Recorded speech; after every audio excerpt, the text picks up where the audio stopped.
नमस्कार। देश और दुनिया की तमाम फटाफट खबरों में आपका स्वागत है। देश और दुनिया की तमाम फटाफट खबरों के लिए आपसे निवेदन कि यदि आपने हमारे चैनल को सब्सक्राइब नहीं किया तो कृपया करके देश और दुनिया की फटाफट खबरों के लिए आपके अपने चैनल को सब्सक्राइब कर लें। आप सब्सक्राइब करते हैं तो हमें हिम्मत होती है सही और सच्ची खबरें और उन खबरों को जो आपसे छुपाई जाती है, आपको बताई नहीं जाती और न ही उस पर चर्चा की जाती है, उन खबरों को आप तक पहुँचाने की। तो क्या है आज की बड़ी खबर? आईजी रैंक का अधिकारी भी यदि सुसाइड कर सकता है और कितनी प्रताड़ित किया गया होगा उसको, इसी को लेकर हरियाणा में एक बवाल मचा हुआ है। हरियाणा के वरिष्ठ आईपीएस वाई पूरन कुमार के खुदकुशी केस में डीजीपी शत्रुजीत कपूर, 2 पूर्व डीजीपी, पूर्व सीएस समेत 13 अफसरों पर केस दर्ज हुआ है। लगता है कि पूरा प्रशासन शासन उसके खिलाफ हो गया था। कांग्रेस और आप सहित सभी दलों ने निष्पक्ष जांच की मांग की है। वहीं राहुल गांधी ने कहा कि पूरन कुमार की आत्महत्या उस गहराते सामाजिक जहर का प्रतीक है जो जाति के नाम पर इंसानियत को कुचल रहा है। कितनी मोहब्बत की खबर आपको बताए कि किसको कितनी मोहब्बत है, कितना आई लव है। पूरे देश में इसकी चर्चा की गई। देश में मीडिया पर जिस तरह से बवाल मचा वह आप समझ सकते हैं। लेकिन जिस कोल्ड ड्रिंक कप सिरप को पीकर 22 बच्चों की मौत हुई उस पर कितनी चर्चा की गई, उसे आप अवश्य कमेंट करके बताएं। उसे बनाने वाली कंपनी श्रीसन फार्मा का मालिक गोविंदन रंगनाथन गिरफ्तार कर लिया गया। उस पर 20,000 रुपए का इनाम घोषित हुआ था। क्या उसके घर पर बुलडोजर चलेगा? क्या उसको फांसी की सजा की मांग की जाएगी? क्योंकि 22 बच्चों की हत्या करना, आप इससे अंदाजा लगा लीजिए कि 22 परिवारों को उस व्यक्ति ने बर्बाद किया है।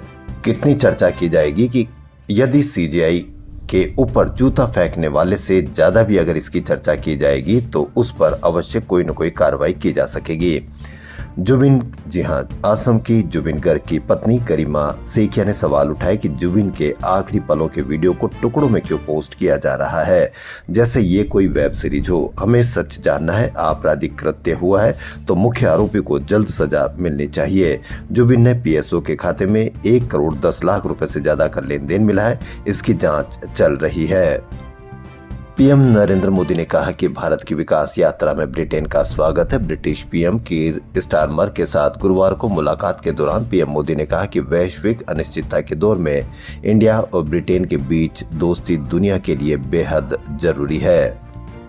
वहीं श्रीनगर के अनंतनाग के कोकरनाग में लापता 2 सैनिकों में से एक का शव गुरुवार को गडोल जंगलों से मिल गया है। अधिकारियों ने बताया कि शुरुआती जांच में जवान की मौत की वजह हाइपोथर्मिया यानी ठंड लगने से मानी जा रही है। दूसरे जवान की तलाश के लिए सर्च ऑपरेशन तीसरे दिन भी जारी है। सुप्रीम कोर्ट के जज जस्टिस उज्जवल भुइया ने सीजीआई बीआर गवई पर जूता फेंकने की कोशिश को न्यायपालिका का अपमान बताया। उन्होंने गुरुवार को एक सुनवाई के दौरान कहा कि इसे कभी नहीं भुलाया जाना चाहिए।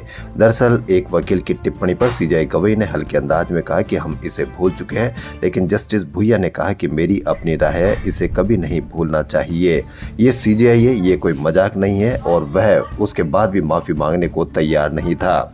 यह पूरे संस्थान पर हमला है। लेकिन मीडिया पर जिस तरह से उसके प्रति उदारता दिखाई गई और जिस प्रकार उसका इंटरव्यू चलाया गया, उससे आप अंदाजा लगा सकते हैं कि कौन उसको बचाने पर लगा हुआ है और कौन उसको महिमा मंडन करने पर लगा हुआ है। बहुत बड़ी खबर गाजा से। जी हाँ, गाजा में शांति होने जा रही है। 2 साल की बर्बादी के बाद पहली बार गुरुवार को गाजा में शांति की राह खुली। अमेरिकी राष्ट्रपति डोनाल्ड ट्रंप के 20 पॉइंट के गाजा पीस प्लान पर दोनों पक्षों की मोहर लग गई है। हमास भी इस समझौते को लेकर राजी है। डील के पहले चरण के तहत इजरायली सेना गाजा पट्टी के अलग अलग हिस्सों से पीछे हटना शुरू हो गई है। अगले 24 घंटों के भीतर अग्रिम पोजीशन छोड़ेंगे। 72 घंटे में 20 जीवित बंधकों को रिहा करने की योजना है।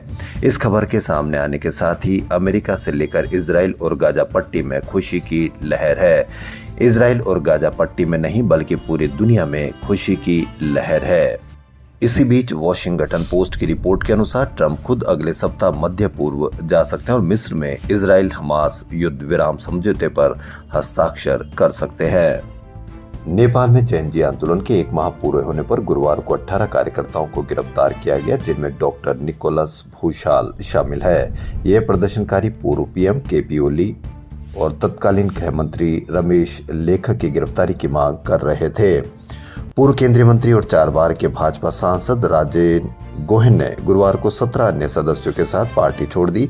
गोहेन ने असम भाजपा अध्यक्ष दिलीप सेकिया को भेजे 3 लाइन के पत्र में लिखा कि मैं आज से भाजपा की प्राथमिक सदस्यता से इस्तीफा दे रहा हूं।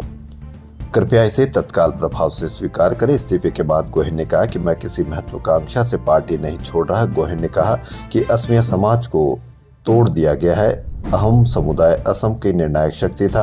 आज उनकी राजनीतिक पकड़ खत्म कर दी गई। भाजपा असमियों की सबसे बड़ी दुश्मन बन चुकी है। देश और दुनिया की तमाम फटाफट खबरों में फिलहाल इतना ही। यदि आपको हमारा चैनल पसंद आए तो लाइक, सब्सक्राइब और शेयर अवश्य करें। धन्यवाद।